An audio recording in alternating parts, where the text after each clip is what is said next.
ভাই তোকে হাত খরচ কার কার লাগবো, আমার কাছে আসিস, তবু তোরা তোদের মারে খুন করিস না নিজের হাতে, ঠিক আছে? নিজের মারে নিজে কুড়াল দিয়া কোপাইয়া, তারপর ডিপ ফ্রিজের ভিতরে ঢুকাইয়া, তারপর সোশ্যাল মিডিয়া আইসা বা মিডিয়ার সামনে আইসা বা আত্মীয় স্বজনের সামনে আইসা এত সুন্দরভাবে নাটক করিস না।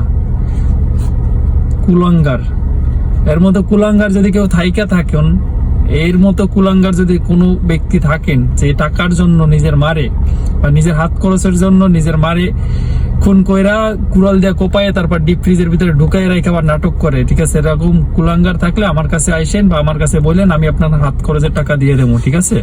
তারপর আপনারা আপনার মা বাবারে খুন করেন না বা দুনিয়ার থেকে সরাই দিয়েন না। যে মা তার ডিপ ফ্রিজে রাইখে আপনারে দুনিয়া দেখাইছে, আপনি সেই মারে দুনিয়ার থেকে বিদায় করে দিলেন। আপনার মতো কুলাঙ্গার দুনিয়া তার আছে কিনা আমার জানা নাই। আর এর মতো যদি কোনো ব্যক্তি থাইকা থাকেন এইরকম কুলাঙ্গার, তো আমার কাছে